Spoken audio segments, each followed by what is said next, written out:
Por quê? Porque quando eu tenho que perdoar alguém, né, aí é uma coisa, mas quando eu faço mal a alguém e eu me condeno, eu tenho a culpa. E essa autopunição também pode chegar no esgarçamento do perispírito, que nós não vamos entrar hoje. Então, para resumir a história, que a gente já está quase no horário, e eu estou chegando no final, do que eu queria passar para vocês, que é bastante conteúdo, é o seguinte: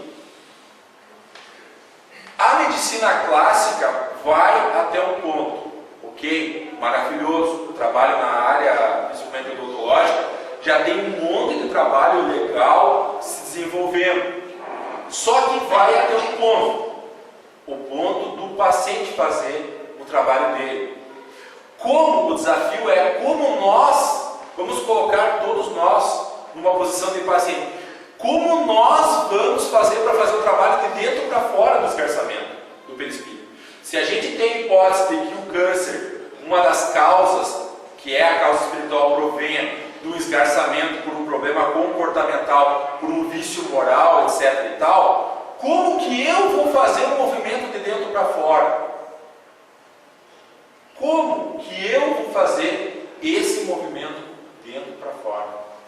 Eu vou dizer assim, eu sou assim e não mudo? É assim que eu faço? Eu sou assim. As pessoas não me aceitem assim como eu sou. É assim que se faz? Não. Ou eu devo ter uma postura de eterno aprendiz? Não é? Então, o que a medicina hoje está tentando fazer é tentar também trabalhar o ser, não só sob uma hipótese exterior, mas também trabalhar de dentro para fora, os aspectos psicológicos do ser, os aspectos mentais, comportamentais, de vícios morais, etc. e tal. Então, para resumir a história, o que a gente vai fazer de dentro para fora quando a gente estiver doente? Porque a doença, segundo essa hipótese que vos trago, ela nada mais é do que um sinal de alerta de que eu não estou fazendo alguma coisa como eu deveria.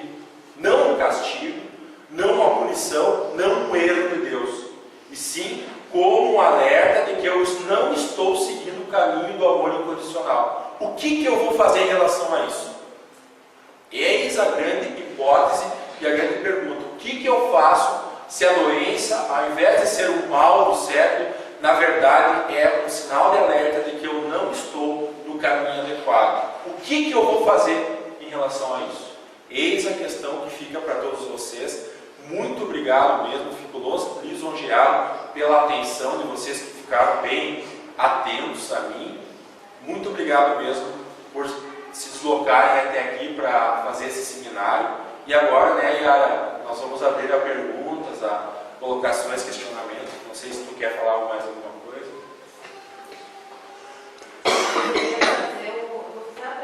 Sim.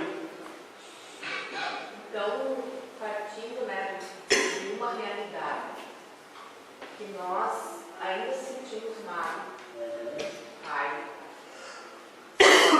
né? Culpa, e que esses sentimentos ou esses estados de alma podem nos levar a uma enfermidade, inclusive, né, ao câncer. Nós estamos, então, praticamente fadados ou não? O que fazer? Porque na atual situação que a gente está, não tem como evitar ainda, né? Muito boa a pergunta. Se não fosse a benemerência dos benfeitores espirituais, eu te diria que a Terra seria um círculo de horrores, porque existe uma limitação biológica para as doenças, né? Porque se, por exemplo, o modelo organizador biológico fosse refletir o que ele é na formação dos nossos corpos físicos, eu diria que a Terra seria, parece aquele aeroporto do filme Homens de Preto, sabe? Que seria um ser de cada forma, sabe? Seria um horror, tá? Por que existe essa benemerência? Porque Deus aplica sobre nós não o jugo da questão da justiça, do olho por olho, dentro por dentro, mas mas ele aplica sempre a benevolência, a espada da benevolência. Então o que acontece? Vai depender de vários fatores. Você precisa, por isso que se diz doença multifatorial, né? Essa é a maior redundância que existe em saúde. Toda doença é multifatorial. E isso também nos gera o conceito seguinte, você precisa ter uma soma de fatores para que essa doença se desenvolva. Ou seja, você precisa ter uma necessidade muito grande de passar por aquilo para que ela, ou seja, que tenha uma utilidade, um fim útil, para que isso se manifeste. Porque a cada dia são podadas algumas arestas no nosso perispírito. Por exemplo, quando a gente vem tomar um passe, às vezes os benfeitores espirituais fazem correção no nosso perispírito para que a gente não desenvolva determinadas enfermidades, porque naquele momento não seria útil para nós. Então, os benfeitores trabalham nessa questão, nos auxiliando para que nós não passemos por coisas que vão nos desestruturar de sobremaneira, porque sabem do nosso estágio evolutivo com essas dificuldades, né? Então não é assim também, eu pensei e eu desenvolvi. Não, tem que ter, como falou, fator predisponente, desencadeante, e dentre esses fatores predisponentes nós temos essa hipótese do esgarçamento, do trauma do perispírito, mas para te promover o trauma do perispírito você precisa ter outros fatores ainda, que é o tempo, a questão da persistência do erro, da teimosia, da rebeldia naquele problema. Você me entendeu?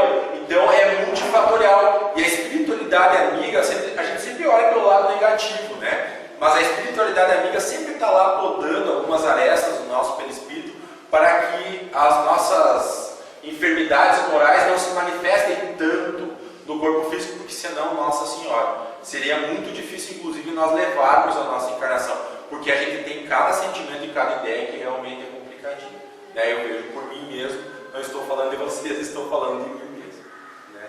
Então entra essa questão. Não sei se respondi a tua pergunta.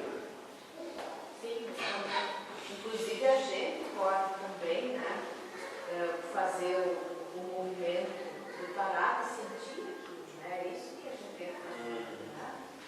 Fazer uma prece, né, para tentar diminuir aquela mágoa, né? A grande questão que eu vejo é o seguinte: nós estamos muitas vezes jogando. O que eu vejo, Yara, é o seguinte: muitas vezes nós chegamos a essas doenças extremas, como o câncer, porque nós temos jogado a poeira por baixo do tapete. Por exemplo, assim, tu diz assim, eu não sinto raiva. Daí 2 minutos tu está raivoso. Então tu te engana. Ou tu diz assim, eu não tenho nenhuma mágoa. Daí tu pensa, que ela fulana morra porque ela na infância me chamou de gordo, né? Então assim, sabe, é uma coisa interessante que nós não nos conhecemos. Esse é que é o grande problema. Tu sabes que eu acho que o grande fim, vou ser bem sincero, e que a ciência está chegando, é o autoconhecimento. A doença, ela vai te mostrar assim, tu tem algum problema, cara. Tu tem que mudar alguma coisa. E aí tu tem que, como diz outro, procurar o que você está fazendo de errado, né? E você vai encontrar. Porque nós disfarçamos o nosso orgulho, nós disfarçamos que somos egoístas ainda, mas isso não tem problema. É a normalidade do nosso estágio evolutivo. Ninguém aqui vai dizer que não é isso aquilo, que isso seja um crime. Isso faz parte do processo erro, né, na aprendizagem, né? Então o nosso cérebro também trabalha assim na tentativa e erro, né? Então esse aqui é o detalhe. Se tu tenta e erra, tudo bem, mas o que você vai fazer a partir do erro? É essa a questão, Iago, né? O que eu vou fazer a partir do erro? Será que eu vou fazer do mesmo jeito ou será que eu vou tentar outra maneira? Vocês entenderam? Então, será que eu não devo tentar de outra maneira? Será que eu não tenho que sentir outra coisa? Porque esse sentimento que eu tenho normalmente não está me fazendo bem. Será que eu não tenho que mudar meu sentimento? Será que eu não tenho que esquecer, no bom sentido, não que tu vai esquecer, mas tu vai alterar, por exemplo, uma mágoa que tu tem transformado num outro sentimento? É a questão que fica. César. Você já respondeu a pergunta, mas assim para lembrar, você falou ali no slide que o espírito grava essas questões e depois reflete. Se reflete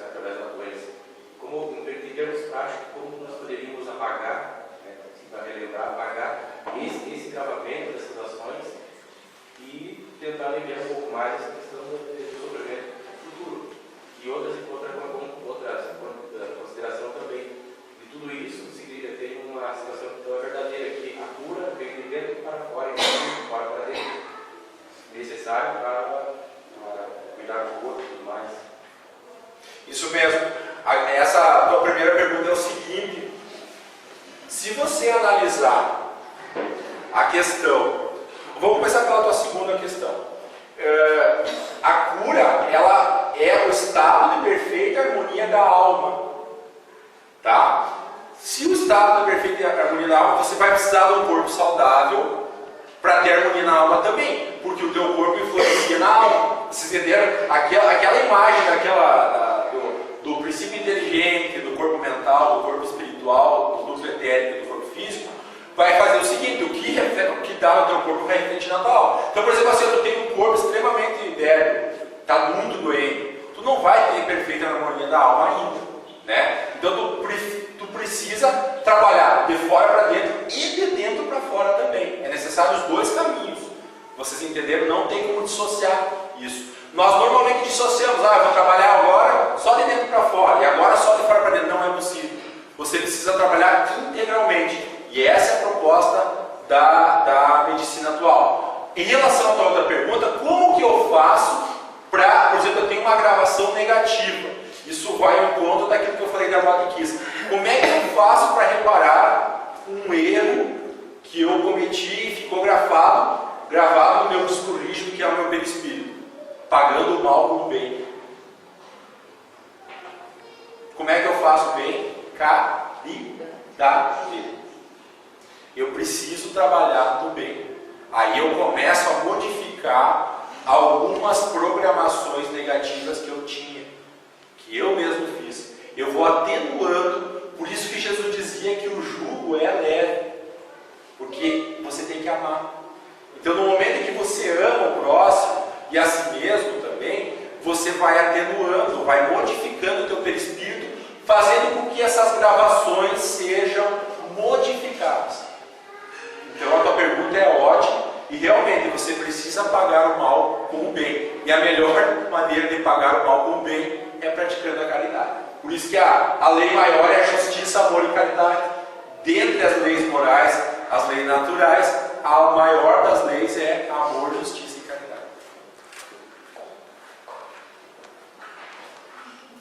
Estou pegando esse exemplo da Kiss, mas não necessariamente falando da Kiss. Eu já li assim, que às vezes tu cometeu um ato, digamos que fosse isso aí, eram nazistas e Sim. tu já veio em outras encarnações, depois tu fez o bem, tu te propôs a ir pagando aquilo, mas às vezes a culpa é tão grande que aquilo ali não é suficiente. Então tu te propõe, tu combina antes de te encarnar que tu quer ter uma morte, passar por aquilo ali, para daí tu ter a paz e, sabe, não sei se você direito. Não, mas é correta a tua colocação. O Décio Doli fala sobre isso numa exposição dele nos seminários da Associação Médica Espírita, e eu achei muito legal a explicação dele, que na verdade nós vamos julgar as questões de acordo com o nosso íntimo.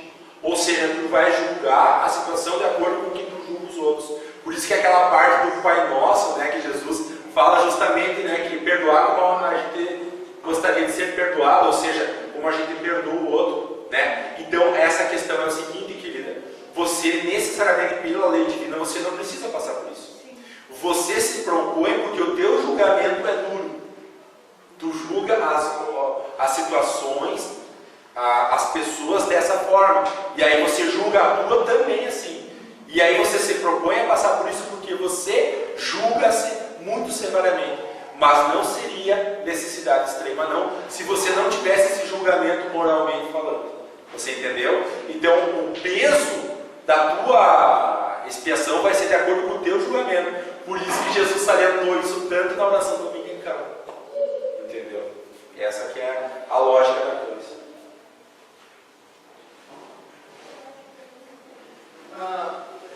Eu tenho uma dúvida.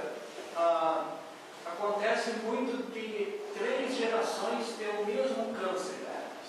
Isso seria um karma ou o que seria esse acontecimento? Muito boa a tua pergunta, cara. Isso daria uma palestra de 2 horas, tá? Mas a questão, respondendo de uma maneira mais simples assim, é o seguinte: se sabe através dos estudos que a gente faz aqui na Casa Espírita, Livro dos Espíritos, da parte sistemática, os espíritos nos orientam de que você reencarna onde você precisa reencarnar. Então aquele DNA, aquela genética que tem o fator predisponente, é o que você precisa para te educar. Então você vai reencarnar naquela geração, naquela família, porque você precisa ter aquele fator predisponente. Só que o fator predisponente não determina que tu vai ter doença. Tu desenvolve porque tu tem a associação dos outros fatores, né, que são os fatores desencadeantes, inclusive o fator espiritual. Tu entendeste? Então tu vai reencarnar com aquele DNA porque tu precisa daquele DNA para educação.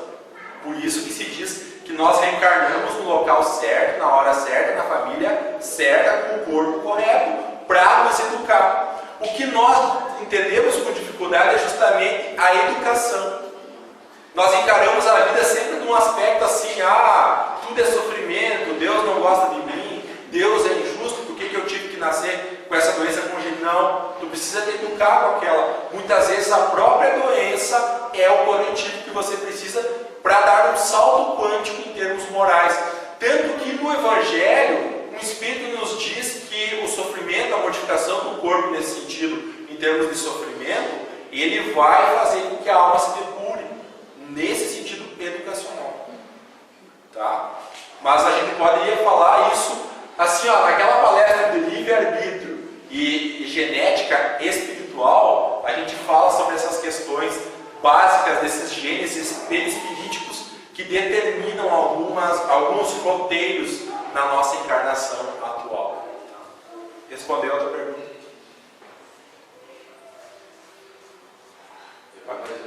Ok, senhor, no livro Temas da Vida e da Morte, de João Franco, que coloca uma consideração que nós podemos alongar a nossa permanência na Terra e antecipar ela. Essa situação ela pode se dar através desse comportamento que se falou ali na questão, principalmente a questão do álcool e dos vícios, para relacionar ela com essa, digamos assim, permanecer um pouco mais tempo aqui, como o próprio Divaldo, que é o exemplo, ou antecipar o nosso retorno através dos vícios, das prudências gerais. Quando tu vê o capítulo do Livro dos Espíritos que fala sobre fruto vital, aí tu vê o seguinte, que nós reencarnamos com uma dose de combustível, que é o fluido vital. Então o nosso corpo precisa dessa energia para animar essas células, para animar essa matéria. Por exemplo, no momento em que você... Vou fazer uma pergunta bem da ciência. Algum cientista conseguiu fazer em laboratório e reconstruir a vida? Não. Por quê? Porque não tem associação do princípio vital, ou seja, do fluido vital, que isso vem do princípio inteligente. Você precisa dessa associação. Tá? Então você reencarna com uma quantidade de combustível. Alguns espíritos falam em algumas literaturas que o nosso corpo deveria ter capacidade para viver, para ter encarnações de 250 anos. Que o nosso corpo teria a capacidade de ter uma vida terrena de 250 anos. A nossa expectativa hoje no Brasil está em torno de 75, se não me engano. Tá? Mas por que nós gastamos a mais essa energia? Toda vez que tu comete um abuso, um excesso, tu gasta energia a mais. Por exemplo, assim, vou comer um costelão, tá? Daí, ao invés de comer uma ripinha, eu comi o costelão inteiro. Depois do costelão, eu vou para a aula. Então, o costelão é meio-dia, 1h30 eu vou para a aula. Por que eu durmo na aula? Porque o teu organismo concentrou toda a energia do teu corpo para digestão. Então tu abusou, tu não vai conseguir exercer outra função, né? Então toda vez que nós desperdiçamos energia com abusos, nós estamos gastando combustível a mais. É que nem um carro que teria capacidade de andar 90 por hora e fazer média 20 e tu está fazendo média 5, né? Por quê? Porque tu está abusando na velocidade, né? Então o que acontece? Se você abusar, você desperdiçar energia, você vai encurtar provavelmente a tua encarnação, a não ser que por algum motivo que você tenha ali no final da tua existência eles te dê uma moratória, tá? Essa moratória, que é justamente a outra parte da tua pergunta, ocorre quando tu está utilizando muito bem aquele tempo a mais que tu deveria ficar, além do que tu deveria ficar, utilizando bem aquele tempo. Aí é concedida uma moratória energética para que você consiga aproveitar um pouco mais daquele momento que você já está aproveitando bem. Então a moratória vem quando tu está utilizando bem aqueles momentos no final da tua encarnação. E aí vem uma dica às pessoas da terceira idade que não achem, eu estou no final da minha vida, já está terminando. Não, vamos lá, continua, porque de repente até ganha uma moratóriazinha, né? Então continua tendo força de vontade, trabalhando, continua exercendo alguma atividade que lhe dê prazer, em que você seja útil à comunidade, porque as pessoas da terceira idade têm muita experiência. Isso deve ser aproveitado por todos nós. Então vem essa dica, fazendo adendo à tua pergunta, a terceira idade pode ganhar até moratória se estiver utilizando bem o tempo, né? Então tudo é uma questão de educação, César, né? Se você está deseducado, como diz o budismo, você precisa do equilíbrio, da linha do meio, tu vai desencarnar logo, tu está gastando muito combustível, né? Agora, se você estiver se educando, às vezes tu vai ganhar uma moratória até porque tu está fazendo uma média mais do que 10, está fazendo uma média 15, né? Então, aí tu já está indo adiante. Mas é incondicional e é inconsciente esse caso, como você colocou, nem sempre eu estou sabendo. Nem sempre. Vem de dentro para fora. Vem de dentro para fora. Isso mesmo. Nem sempre eu estou sabendo, né? Essa moratória, por quê? Porque acontece o seguinte, eu vou fazer uma pergunta para vocês. Vocês viveriam a vida tranquila se você soubesse o dia, a data da morte de vocês? Não, né? Imagina assim, uns poderiam pensar assim, bom, se eu vou morrer, que dia é hoje? 28, né? Se eu vou morrer dia 30, vou cair na gandaia, né? Até dia 30 eu vou enlouquecer, né? Vou fazer tudo que eu não fiz. Alguns levam para o lado da deseducação. Outros vão dizer, bom, se eu vou desencarnar dia 30, então eu vou fazer todo o bem que eu puder. Ótimo, é o lado da educação. De repente eu vou dizer, viu, tu pode um pouquinho além do dia 30 porque tu virou um bom camarada, né? Tu está ajudando a comunidade.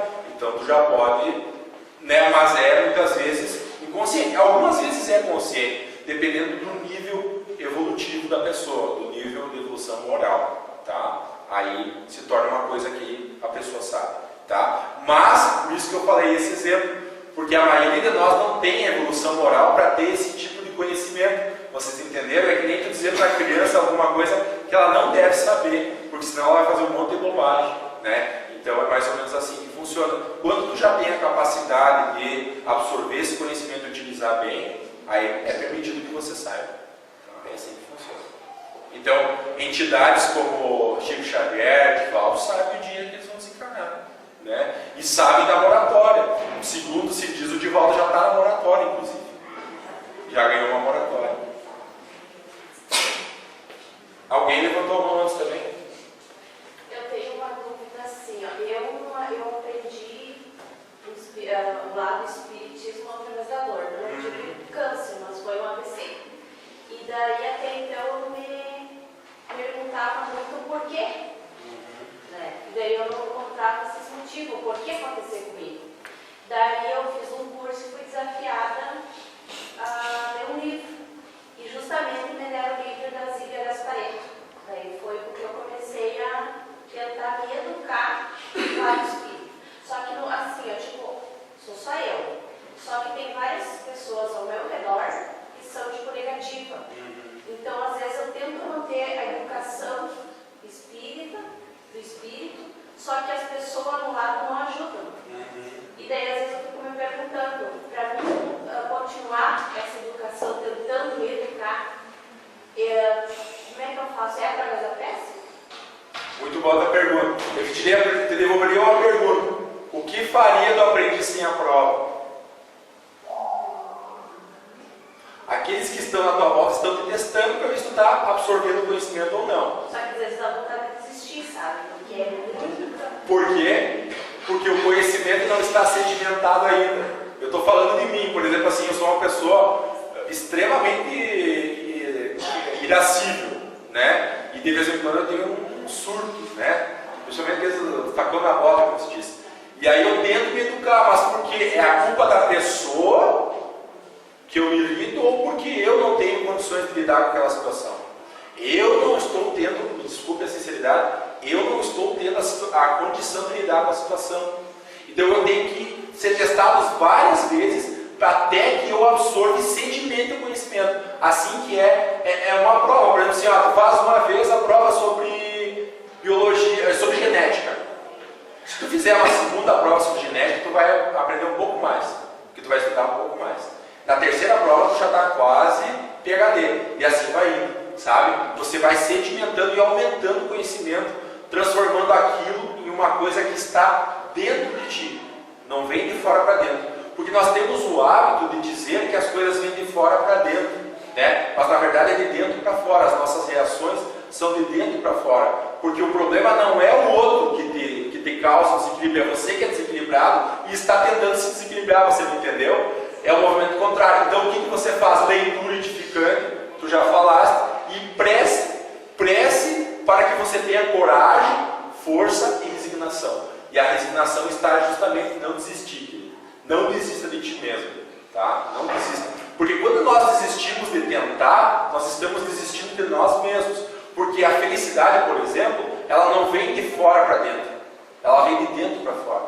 Entendeu? Justamente porque a forma como a gente vê o mundo é que determina se o mundo vai ser mais bonito ou mais feio. E não o contrário. Você não entendeu? Então você vai precisar treinar muito ainda. Se informar. Aí, por exemplo, tem uma situação, a gente vê até na relação de casal, né? Tem até aquela situação da pasta de dente que um deixava aberto e irritava o outro. Tem outra, o que eu faço? Será que eu tento me educar para não ficar bravo porque a pasta de dente o outro deixa aberto? Daí ele fez o seguinte, cada um passou a pasta de dente. Pronto, acabou a fonte de irritação. Mas fazendo uma brincadeira, né? Então o que acontece? Você precisa trabalhar essa questão dentro. Né? Por exemplo, usando o exemplo da irritação, não sei se é o teu caso, tá? Mas o meu é esse. Então você precisa trabalhar essa questão dentro de ti sempre. Isso vai ser muita persistência, muita mesmo. Não vou te mentir, tá? Não vou te mentir que isso vai ser fácil. Vai ser um movimento de muita persistência, mas é um movimento feliz. É um movimento salutar, porque daí você já vai, já conseguir. Mesmo tendo aquelas influências, eu já consegui me sair bem e até ajudar, de repente, alguém para que essa pessoa do lado fique melhor também. O teu bom exemplo vai influenciar. Os bons exemplos contagiam mais do que os maus. Então que você seja o bem que contagia o que está negativo na tua volta. E a gratidão também Entra. Na 7 menos vamos falar sobre isso também. Posso fazer um comentário? Foi. É só a questão do sentimento, né? A raiva, a mágoa ou qualquer outro sentimento, ele sinaliza um problema emocional, assim como a dor sinaliza um problema orgânico físico, né? Sim. Que nós vamos sentir raiva, né? E isso é natural e na verdade é necessário para mostrar que existe um problema íntimo, né? E uma pessoa que não sente nada, ou ela é um espírito tipo Jesus, ou ela é esquizofrênica, né? Ela tem algum problema. Então nós devemos utilizar a raiva para se perguntar por que é que eu senti raiva, né? E não se culpar e achar que não tem jeito, né? Isso mesmo. Mais alguma dúvida, pessoal? Estamos abertos a perguntas aí. Foi muito chata a parte da biologia, hein? 15 dias explica um pouco mais. É muito complexo, né? A gente pode trabalhar bem mais esse assunto, mas é um tema para 10 seminários na realidade. Mas eu quis passar de uma maneira resumida para vocês, para a gente poder chegar nessa conclusão, que o esgarçamento do perispírito depende do movimento que vem de dentro da minha mente, né? Então aí, mesmo que eu tenha doença e não cure, falando em termos de biologia, o que vale é a cura espiritual do processo. O que vale é que o que eu trabalhei em termos espirituais, não só em termos de corpo, de vaso físico, né? Mas o que eu curei de dentro para fora, isso que vale. Não sei se vocês teriam mais algum questionamento.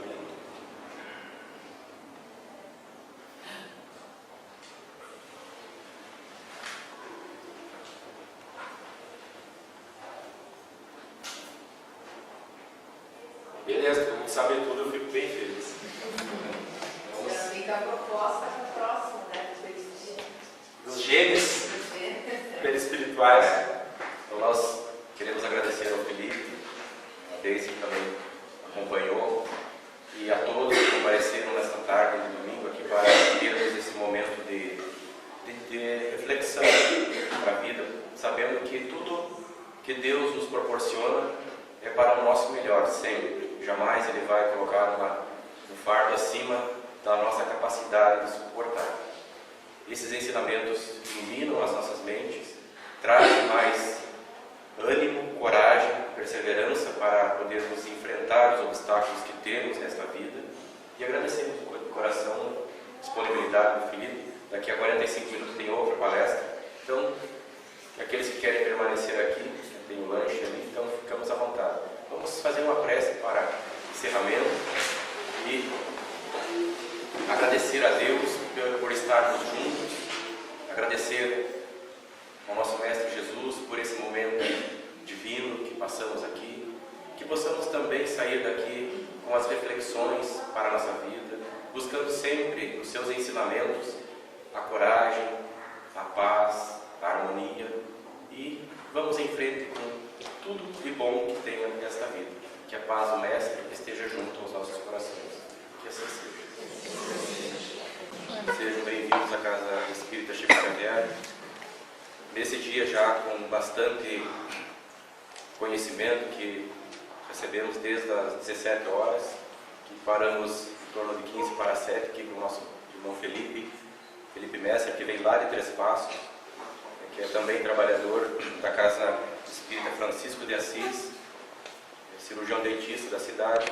Então vem trazendo da parte da tarde o seu conhecimento, a sua motivação para que possamos cada vez mais aliar uma vida aonde vencemos os obstáculos que se apresentam e que todos nós temos de uma certa forma a superá-los. Vamos iniciar então essa atividade dizendo: as grandes vozes do céu ressoam como o som de trombetas. Os cânticos dos anjos se lhe associam. Nós convidamos, amigos, ao divino concerto. Tomai da lira, fazei unissonas vossas vozes, e que elas se estendam e repercutam de um extremo ao outro do universo. Com a prece do coração, pedimos que possamos, nesse momento, receber as bênçãos de Deus, do Mestre Jesus Cristo, respondendo às nossas dúvidas, e que possamos sair daqui aliviados, renovados e buscando cada vez mais os ensinamentos da doutrina espírita para a nossa vida. Tenhamos um trabalho cheio de paz e harmonia. Felipe, por gentileza, lá. Boa noite, espíritos. Boa noite. Tá fraquinho. Alguém aqui não se considera espírito? Boa noite, espíritos. Boa noite. Muito bem. Hoje nós vamos falar sobre um tema: é possível ser feliz, que a Yara me propôs, onde, após nós termos falado sobre o câncer e uma teoria sobre a etiopatogenia do câncer em termos espirituais, nós vamos falar: é possível ser feliz. E aí ali no título, no slide inicial, nós temos nos bons momentos e também na dor. Por quê? O Felipe já começa fazendo uma pergunta para vocês. Qual é a droga lícita mais utilizada na atualidade? Alguém saberia me responder?